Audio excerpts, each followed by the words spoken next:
Us here at TARTLEcast. By the way, if you are not a part of Tartle and you're just a regular human being like me and Jason, sign up, vault your data, get paid for sharing it only if you want to do so. It is inevitably your future, and it's a great way to store your data and take an ethical approach to data sharing. Tartle.co. TARTLE.co. So with that, Jason, I want to go over how we've seen, with the work we've had with our partners. Let's talk about real intelligence in action. Can we talk about some of the challenges in industries and some of the solutions they can find using Tartle technology? Yeah, we've had several healthcare companies. One of the struggles that they've had is diagnostic models. And then, what is the accuracy in real world settings? And then not just actually in real world settings, but the accuracy in test environments. So the test environment was amazing, and then real world was shit. Yeah, that sounds about right. And, some of the solutions to this, I think, is if we integrated Tartle's Real Intelligence API, we could collect direct feedback from practicing physicians. Yeah. Not only the practicing physicians, but then we could gather zero-party data from patients about symptoms and medical history context, and then we close that feedback loop. Yeah, so in the medical industry, it's really, really difficult to get your hands on people's health records. It's a whole process because it's a third party requesting it from a third party. People can share their medical records any which way they like. So you could be in the healthcare industry and said, hey, I need diagnostic data. I need doctor's notes. I need health records. I need audio files from appointments. You can come to Tartle to source that in the healthcare industry. You're going to get good engagements, and you can even use that technology to connect directly with patients in your plan. If you have bad engagement rates for state required data collection efforts, maybe 1% to 2% engagement, boost that up. Use Tartle Tech. Get that feedback from your patients. And if you're trying to train models in the healthcare industry, you're trying to create new products or apps, you're going to need rich contextual data, and it has to become permission from people. And one of the biggest unlocks Tartle has for the healthcare industry is that the healthcare data comes directly from the patient. Yes. They have every right to share it to you. And that's a massive, massive unlock. There's no more data scrubbing. There's no more only 3-digit zip codes, not 5, like none of that. So that all goes away. Well, I think one of the biggest things that people don't understand, especially when it comes to this, that we've had conversations when we talk with healthcare, is there's 2 things that happen when you implement this. One, you develop physician trust in AI. Oh, yeah. Because the physician's saying that they're getting consent from the patient. Which is huge. And then vice versa, you're getting patient consent.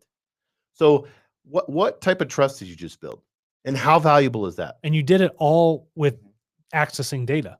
That data was that unlock to create this bridge. And now it's going to become more normalized in that world. Physicians will want to adopt your technology. Yeah, because that's the problem now. None of them want to even have a conversation about this. No, they don't trust it. They don't want to. They're 20 miles away from it. The doctor has to go in and say, can I do this to you? Do you consent to this? They've lived in that world. Right. The data must match that for also how it's being sourced. And you can have those valuable unlocks if you're in the healthcare industry, trying to train your AI models. You're required to do it. Whatever it may be, Tartle can help you with finding a solution. Yeah, and you're not only just your chief data officers, but those in the medical industry. We've had these conversations over and over again, and when the unlock happens, it's funny in the Zoom call when we have this, and then they kind of connect to like, oh shit, the consent, that's the key. And then we can do this. Yeah, it's so funny when you watch that, because many of you, who listen to this have been in a world where this hasn't been possible, right? And then we show up and say, "Hey, here's what's possible," and you're like, "No," and then they're like, "Whoa!" It goes from like doubting Thomas to being like, "Absolutely, give me the torch. We're doing this all day long." So what do we have next? Financial services? Yeah, financial services, and we've talked to some major financial institutions, and AI fraud detection is huge, and having high false positive rates, and that can cause customer friction. Here's I've experienced this myself. No, it sucks. American Express. Yeah. Well, yeah. When also think about like facial recognition they did in New York City that was illegally targeting like Muslim people. Yes. It's the same sort of thing that happens here in fraud. It's all these ideas of their model, and the data that they've brought in is putting in false flags. Yes. Okay, or false positives.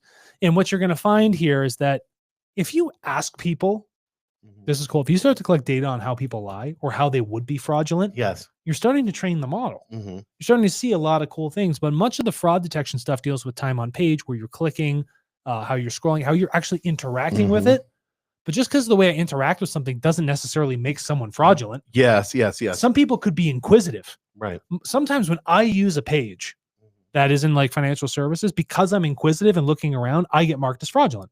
Or because I try to use data privacy practices that are good for me, like a VPN, I get knocked. I get blocked. But that doesn't seem right.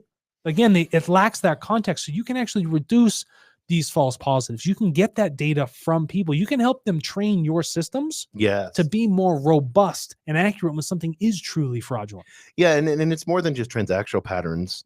A lot of this detection accuracy, just the detection accuracy alone, is what's causing the rub or the friction. Yeah. I mean, that's and some models are as low as 20% accurate. And then what happens? You frustrated your customers. 80%, 80-20 rule, baby. Yeah. And how many people actually want to follow up with you after to go through the fact that your model, flagged the transaction. Flagged me. Yeah. PayPal does it all the time. Oh, all the time, bro. They're the worst. I have to deal with them and contractors and stuff. It's completely underdeveloped. And it's I had it happen this morning.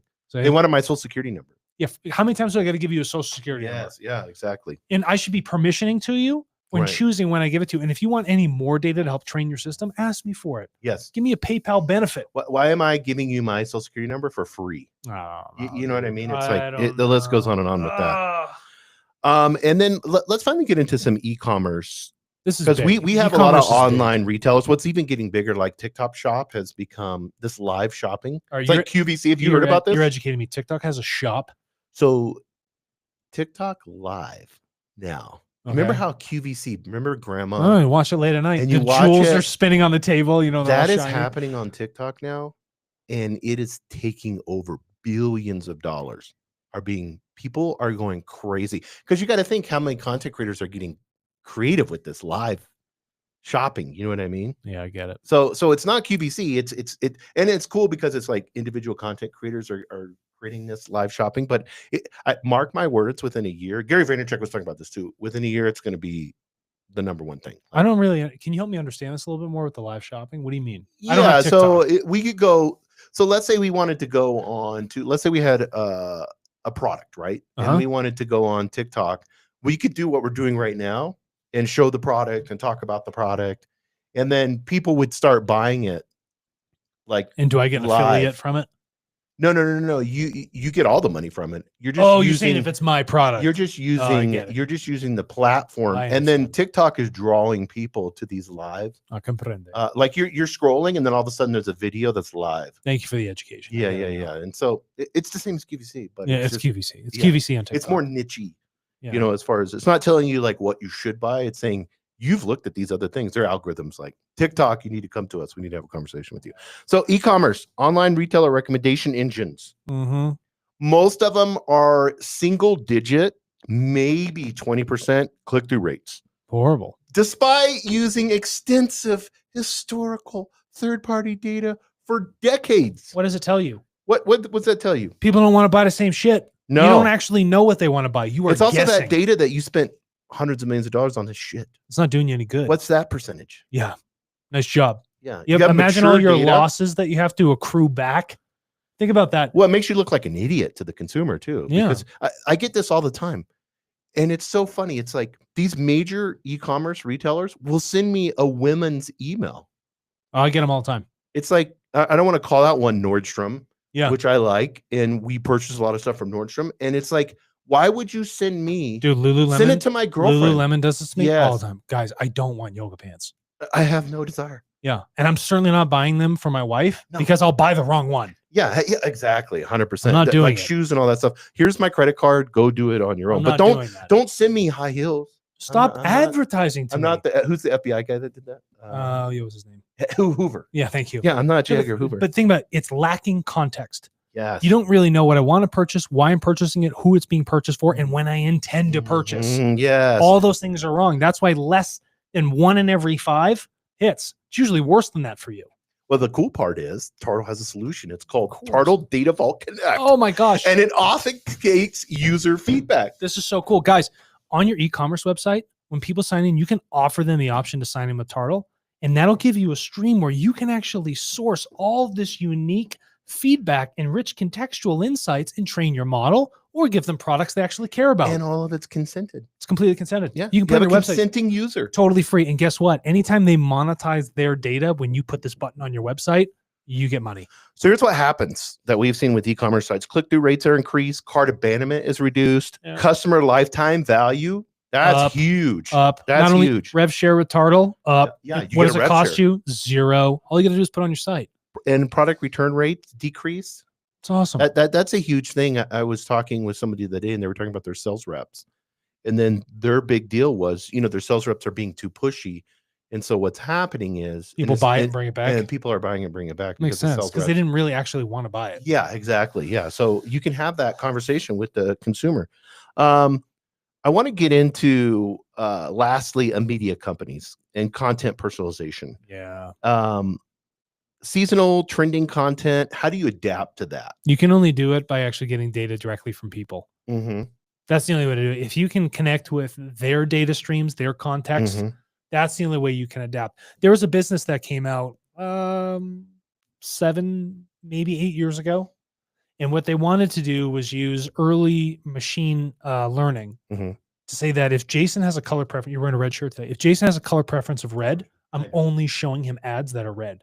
So it would take any sort of normalized ad and then change the color, because the color was enough to get you to click on it because it's Jason's favorite color. That was the earliest days of this like custom ad, whatever it is, like adaptation. But now you can go crazy. You can have the most perfectly targeted ad with colors, flavors, behaviors, people, anything you want, because you can source that data directly from TARTLE, know the person that it's being sourced from if you choose to do so, and then deliver that ad back to them directly. Yes. It's not a crapshoot anymore. Yeah, and I want for you guys that are out there, we're going to close in this, the technical implementation. So what's timeline, integration timeline? Average implementation times 2 to 3 weeks? 2 to 3 weeks. And we've seen that our best partners do it in under 2. So I leave that up to you. Real-time human feedback, system setup, 1 week, 2 Not weeks? even less than that. Because if you know what you want to source, typically a lot of it's already available on TARTLE. You can just put those requests in through the API and it already starts coming back to you. Initial data collection period can be 7 days to 4 weeks, depending on what. Absolutely. Depending on what you're looking for. Is it super bespoke? Like, what do you want? First significant model improvements, we usually see 4 to 6 weeks.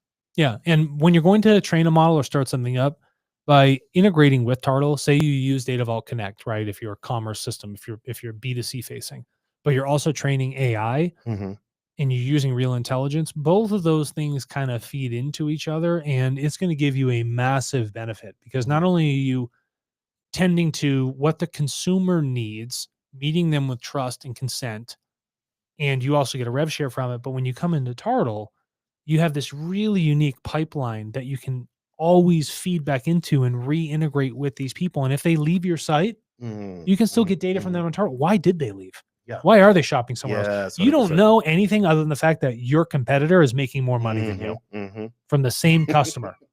Now you finally have that insight. Yeah, it's so true. And technical requirements, API calls, 10,000 to 50,000 per day, data storage, 1 to 5 gigabytes per month, real-time processing capability for like user all feedback, this, all the usual stuff. What Jason is saying in his diatribe over here of quantitative measures, TARTLE can scale to any size that you need. That's what it's designed for. So if you want to go big, do it. If you want to stay small, no problem. We can help you service it. And last thing, privacy and compliance. We're 100% GDPR and CCPA compliant. End-to-end encryption for all data transfers. And on top of that, there is an audit trail, a legitimate audit trail for permission and consent of that data.